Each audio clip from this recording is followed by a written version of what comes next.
Hey guys, this is Maddie, again at your screens to tell a fresh story which has heartwarming scenes. This story is about a girl who never thought she was feeding a billionaire who was testing her soul. Do you know anyone who did hide their realities for any reason? You can share in the comments below. Anyways, let's start the story before you get bored of me.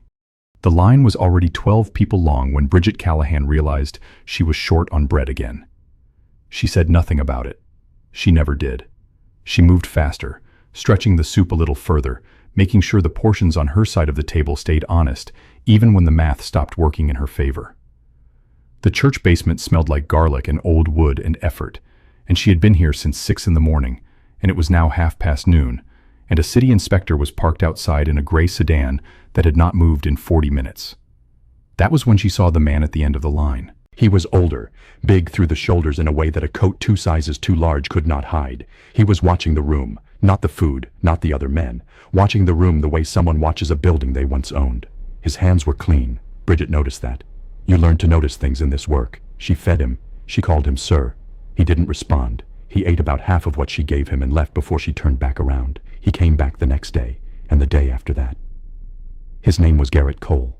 He had not been photographed in 4 years by choice. He had built half the highway infrastructure in the Midwest and had survived, in order, the collapse of his first company, a divorce that cost him the only home he had ever liked, and a betrayal by his closest business partner that had lasted 2 years before he caught it. He was 51 years old, and he had learned at significant personal cost not to trust the version of things that people showed him. So when his foundation's auditor flagged irregular supply invoices running through a South Chicago meal program, Garrett did not send a lawyer. He put on a coat that did not belong to him and went himself. That was the plan. That was the only reason he was there.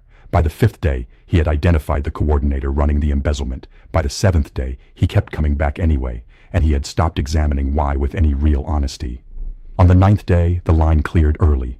Bridget sat down across from him with a cup of coffee she had clearly made for herself, looked at him like he was a person and not a problem to be managed, and said, "What do you miss most, when things were different?" He looked at her for a moment. "Quiet mornings," he said. "I haven't had one of those in 6 years." She didn't say it like a complaint. She said it like a fact she had made peace with. "I used to sit on my mother's porch and just not do anything for 20 minutes. That felt like an enormous luxury." They sat in something close to silence for 7 minutes. The kind of silence that only happens between people who are comfortable or people who have given up. With her, it was the first one. Garrett knew the difference. He left before he said anything that would require explaining later. A week later, a city official came in with a clipboard and a permit technicality that had not existed the month before. Bridget listened to the full explanation without interrupting. Then she cited, from memory, the municipal code section, the revision date, and the specific exemption that applied to nonprofit feeding programs operating under a faith-based property agreement. The official left. Garrett was standing near the supply shelves when it happened. That evening, in the back of his car, he found himself replaying the moment. Not the outcome, the specific way she had stood. Calm, precise, like she had prepared for that exact conversation without becoming hard from the preparation. "Same time tomorrow, Mr. Cole?" his driver Perry asked. Garrett did not answer. Perry took that as a yes. On the 11th day, someone donated a full sheet birthday cake. Bridget moved through the room with it, cutting portions, and when she got to Garrett, she stopped and said, "I don't know your name, but you've been here 11 days, so you count." "Garrett," he said. Just that. She wrote it on a sticky note and pressed it to the edge of his regular spot at the table, like he had a regular spot, like that was something she tracked. That night, he photographed the sticky note on his phone. He told himself it was nothing. He did not delete it. She mentioned the funding 2 days later, casually, the way people mention things they have stopped expecting to change. The foundation that supported her program had been sending less for months. Processing delays, they said. She said she had been doing this long enough to know what being quietly cut off felt like. Garrett went very still. He did not tell her that the foundation was his. He said nothing at all, and for the first time in 11 days, the silence between them was not comfortable. The board call happened on a Thursday. His CFO was midway through a quarterly summary when Garrett found the thread. The coordinator had been rerouting funds specifically away from Bridget's program. 8 months earlier, she had filed a complaint about supply quality. Someone had decided she needed to be discouraged. His phone was face up on the desk. The sticky note photo was still his last opened image. He ended the call before it was finished. He had not done that in 4 years. He sat in his office in his actual suit, in his actual life, and understood that the woman who had saved him a portion of the good soup every morning for 2 weeks, not the thinned version from the bottom of the pot, the real one, had been slowly starved of resources by a man who worked for him. He fired the coordinator that afternoon. He restored the funding retroactively. He did both of these things before she knew who he was, because he needed to be certain he would have done it either way. Then he went back. Clean coat. His own face. Bridget saw him walk through the door, and the recognition moved across her face slowly, and then all at once. She didn't speak for a long moment. "You ate my soup for 2 weeks," she finally said. Her voice was not soft. "I did. And you could have—" She stopped, started again. "You funded this place." "Yes. And someone who works for you was stealing from it. He no longer works for me." She looked at him for a long time. "You could have sent anyone. A lawyer, an auditor, anyone." "I know. Why didn't you?" He didn't answer that one. Not because he was hiding it.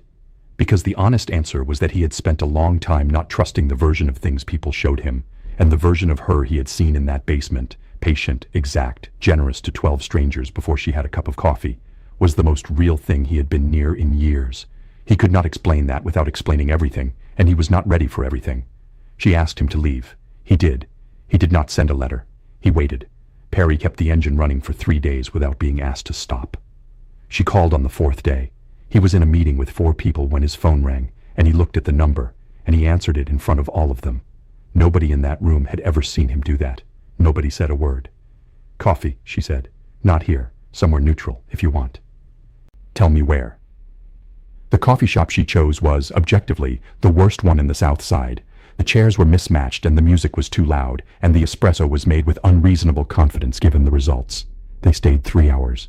He told her one true thing about himself that he had not told anyone. She told him something back. By the end of it, the table between them felt like a formality neither of them required. "I don't want this to be a thank you," he said. "I don't want to be a donor you're managing. I want to know what you do with your Tuesday mornings." She looked at him, that same look she had given him over 11 days of soup, the one that saw the thing beneath the surface version of a person. "I have terrible taste in coffee shops," she said. "You can find out for yourself." He showed up that Tuesday. He was early. He brought 2 coffees, the right kind, because he had asked Perry, who had asked around, and she was already there when he walked in. She looked up. He was a man who had spent years deciding carefully who got close. He had made that decision, this time, without knowing he was making it. Standing in the doorway of the worst coffee shop in the South Side, holding 2 cups, he found he didn't mind at all. That's what gets me about this one, family. She didn't change him with grand gestures. She changed him by being exactly who she was every single day, in front of someone who didn't even give her his last name. That's a rare kind of power, and that is why I come back to these stories. Because real love doesn't announce itself. It just keeps showing up. If this one stayed with you, if you found yourself in it somewhere, please subscribe to Reflections of True Life. Hit the bell. Share it with someone who needs to hear that consistency is its own kind of courage. I'll see you in the next one, family. I always come back with something new.